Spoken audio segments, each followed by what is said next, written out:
Alors, je suis une maman solo avec double casquette, un peu maman et papa. Pour moi, la femme est représentée par une sirène. Y a-t-il un lien entre la femme et l'univers que tu as créé? Donc, quand j'atteignais pas mes objectifs, je doutais beaucoup de moi. Qu'est-ce qu'on ne voit pas forcément derrière ton parcours et ton univers?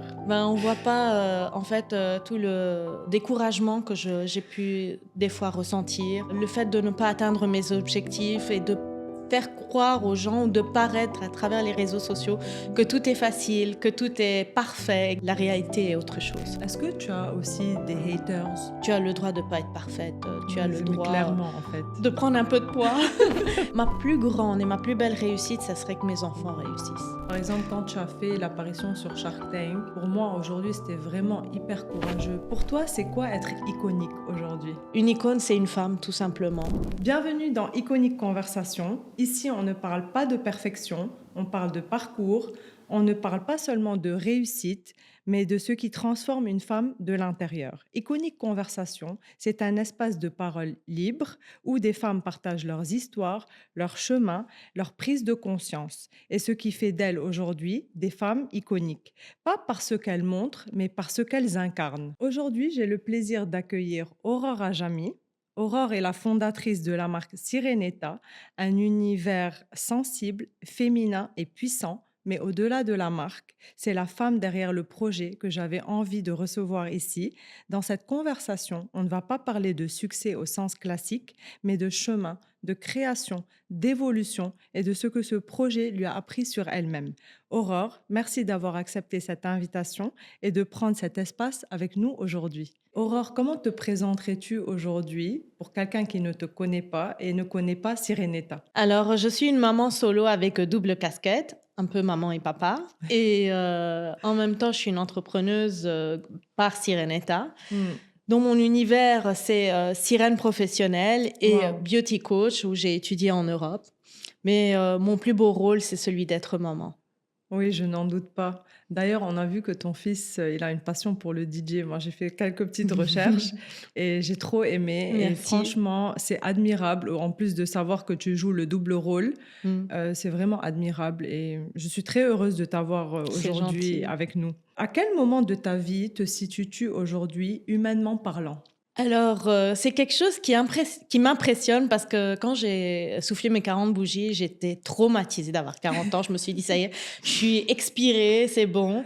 Et bah pourtant, non. Tout le monde me disait, tu verras, tu vas être super épanouie, tu vas aimer et tout ça. Et bah, franchement, je kiffe. C'est vrai? Ouais, Dans ouais. quel sens? Je sens que je suis plus mature, je n'ai plus de Oui, compte à rendre. Je oui, suis beaucoup plus épanouie et en phase avec moi-même. ça se voit en tout cas. Est-ce que tu pourrais nous en dire plus sur ta marque Sirenetta et qu'est-ce que ça t'a appris sur toi-même? Parce que tu nous as parlé de l'univers des sirènes, mais les gens ne connaissent pas et moi, j'ai découvert ça grâce à toi aussi. En fait, pourquoi j'ai pris le nom Sirenetta déjà parce que bon, j'étais dans le domaine de mermaiding et tout ça.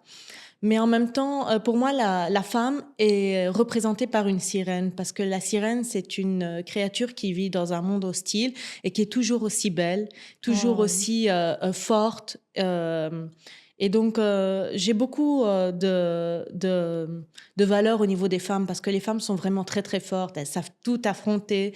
oui. Euh, ben, donc voilà. Et en même temps, le côté un peu cosmétique, ça qui vient de mon autre casquette d'entrepreneuse, c'est pour donner un peu de confiance à la femme parce que c'est vrai que avec les grossesses ou avec l'âge, on prend des rides et tout. Oui. Le fait de laisser un petit sillage, un petit parfum ou que son mari ou plutôt moi, mes enfants me disent maman tu sens bon. Pour moi c'est vraiment la plus belle chose que je peux leur transmettre et en même temps que je peux avoir sur moi. En fait, ta marque, c'est une marque de cosmétiques qui fait des produits de skincare, mais aussi des produits comme des parfums ou des sprays, c'est ça? Oui, body mist. Body Mist. J'adore le message derrière ta marque et je trouve que ça te ressemble beaucoup. Et Merci. c'est un message qui est très fort pour nous les femmes parce que effectivement, euh, aujourd'hui, on porte beaucoup sur nos épaules et on a un grand rôle à jouer. Donc, le fait d'avoir une marque qui puisse représenter ça, c'est vraiment important, je pense. Ouais. Moi, j'avais découvert ta marque il y a quelques années et aujourd'hui, tu te relances et je te souhaite vraiment le Merci, meilleur. merci. Y a-t-il un lien entre la femme et l'univers que tu as créé? Oui, bah, comme je viens de le dire, Oui, franchement, la sirène représente pour moi symboliquement la femme, du fait qu'elle est, c'est une belle créature, douce, envoûtante, mais qui vit dans un milieu hostile qui est la mer, qui est la sachant mère. que ça, c'est très rude, c'est très humide, c'est salé. Ben, la femme, c'est la même chose. La femme moderne, c'est ce qu'elle subit Oui, aujourd'hui. Et voilà, pour moi, c'est ce qui représente vraiment la femme. effectivement. Qu'est-ce qu'on ne voit pas forcément derrière ton parcours et ton univers en tant Ben, que femme? oui, et ben, on voit pas, en fait, tout le découragement que j'ai pu des fois ressentir, le fait de ne pas atteindre mes objectifs et de faire croire aux gens ou de paraître à travers les réseaux sociaux que tout est facile, que tout est parfait et que Oui. tout est réussi, mais en réalité, la réalité est autre chose. C'est drôle que tu partages ça parce qu'en arrivant ici, je regardais une vidéo qui disait justement ça et qui en fait, hem, disait de ne pas regarder le chapitre 10 d'une personne alors que toi tu es au chapitre 1, de toujours se regarder soi parce que oui, effectivement, on a une image à donner, on a des objectifs qu'on n'atteint pas forcément, on se sent très souvent seul quand on entreprend et en fait, effectivement, le fait de ne pas se comparer, ça nous aide à relativiser sur le chapitre où nous on est et c'est tout à fait OK en fait. Exactement. Quel a été le plus grand apprentissage depuis que tu entreprends? Surtout au Liban, la patience. Le fait que rien n'est stable. Oui, C'était vraiment, j'ai eu la chance de travailler en Afrique et en Europe, mais au Liban, je crois que c'était une des plus grandes expériences et je sais pas si je peux dire, subi comme tout le monde ici au Liban, bah, les différents conflits, les différentes effectivement, catastrophes. effectivement. Et donc, ça m'a permis d'être résiliente et c'est ce que j'adore et ce qui est, comment dire? Je suis en admiration au Libanais Mmh. parce qu'il est fort et c'est ce qui me permet d'apprendre et de vouloir apprendre. Oui, OK, pour ceux qui ne te connaissent pas, moi aussi je l'ai appris. En fait, on a une histoire un peu commune, c'est qu'on est toutes les 2 des filles qui n'ont pas vécu notre vie ici et qui sommes venues nous installer. Donc toi, tu m'as dit il y a 6 ans, tu as vécu en Afrique, en Europe et tu es venue t'installer au Liban Mmh. et aujourd'hui le fait on n'a pas cette habitude nous là-bas, tout est stable, tout est lisse, on a de Oh l'aide. En Europe oui. moins, en Europe moins. Et le fait d'être venu ici, je pense que ça nous a appris une certaine forme de vraiment résilience, Mmh. de se dire que, OK, finalement, malgré le déluge qu'il peut y avoir autour de nous, ça va passer, ça va Mmh. se restabiliser, mais ça nécessite quand même une force mentale. Oui, de caractère énorme. Voilà, parce que les gens ne voient que l'aspect de se dire voilà le résultat, mais ils ne voient pas tout ce qu'il y a Mmh mh. derrière. Et aujourd'hui, encore plus quand tu entreprends, parce que c'est ton business, c'est ton effort, c'est tes Mmh. objectifs, et tu es tout le temps obligé de reprendre en Oui fait. et il y a des charges, qu'on doit assumer parce que, bah, vu la situation, heu, bah, les employés ou le loyer, Oui, ils ne peuvent pas être, des conséquences, mais quoi. c'est d'autant plus admirable aujourd'hui que tu puisses te relancer.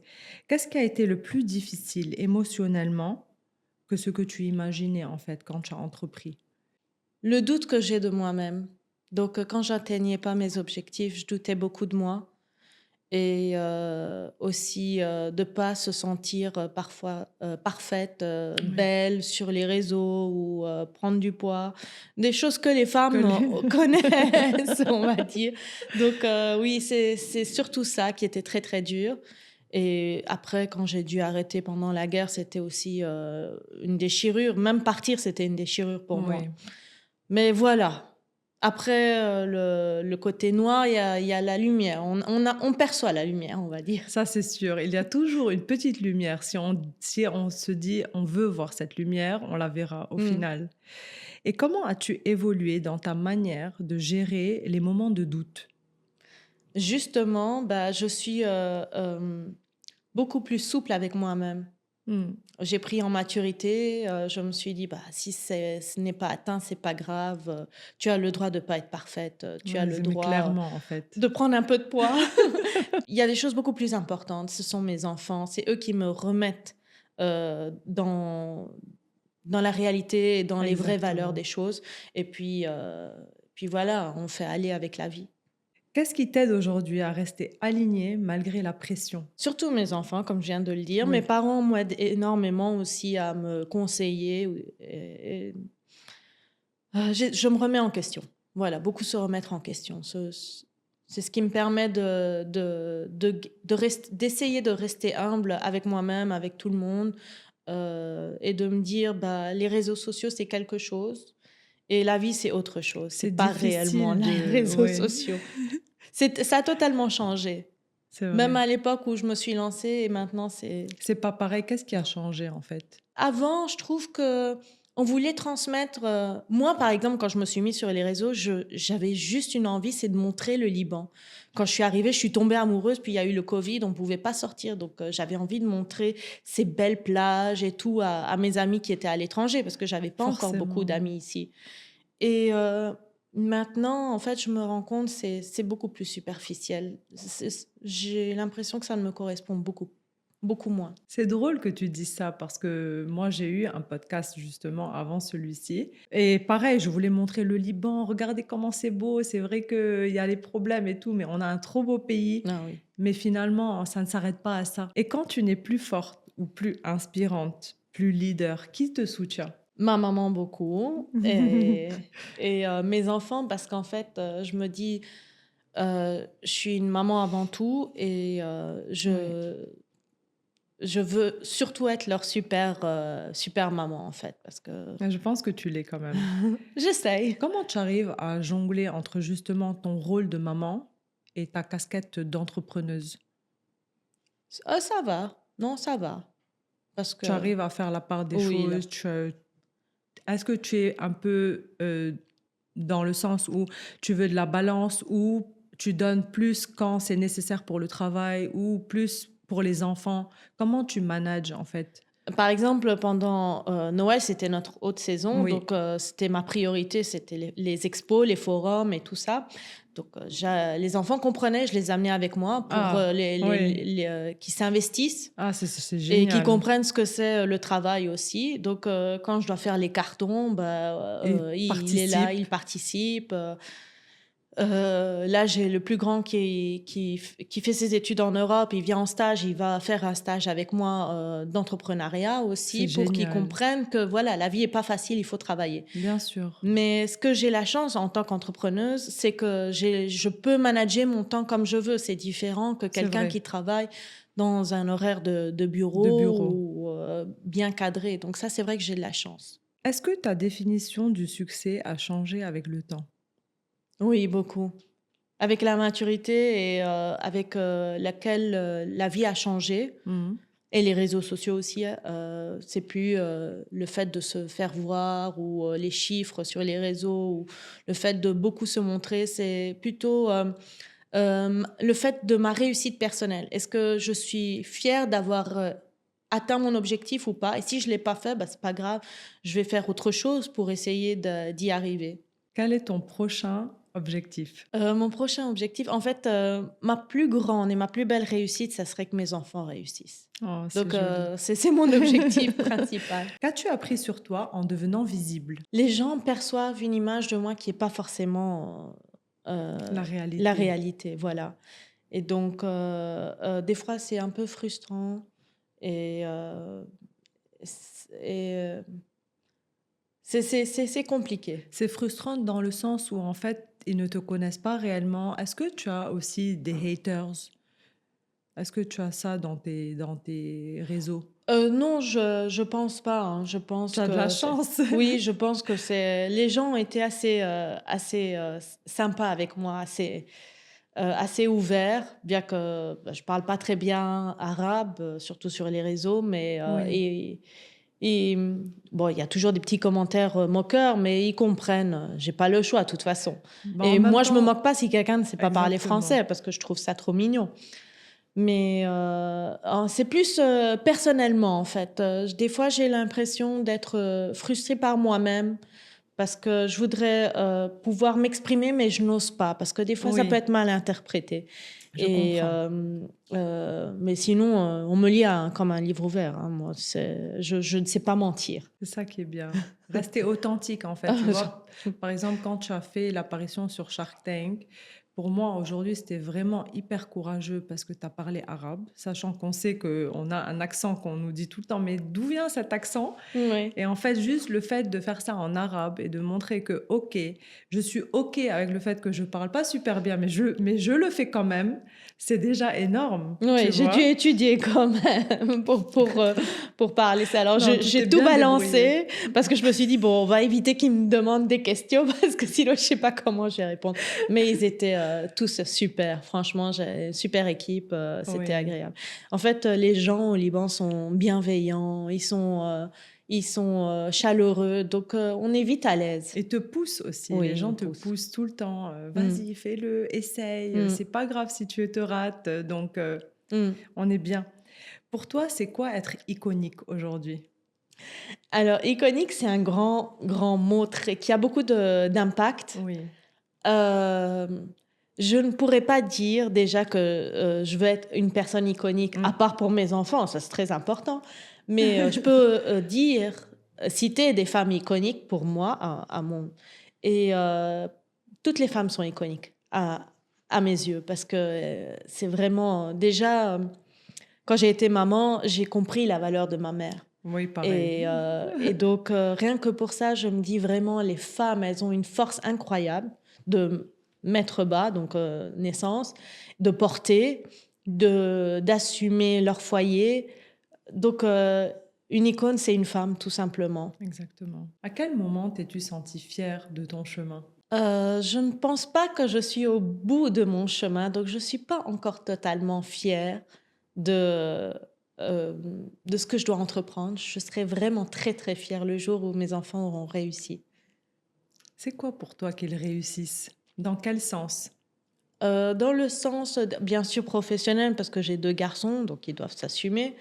L'épanouissement, qu'ils arrivent à se trouver, Oui, tellement et important. que voilà, les gens disent, «Tu as fait du bon boulot», parce que je suis toute seule avec 2 garçons, Oui, ou donc surtout les j'ai plus de garçons, pression. c'est Ouais, autre chose. les Ils garçons. passent par des... My God! Ah non, les garçons, c'est terrible, hein. Oui, Donc je suis vaccinée, c'est pour ça. ça c'est clair. En parlant de transmission, qu'est-ce que tu aimerais transmettre aux femmes qui veulent créer sans se perdre?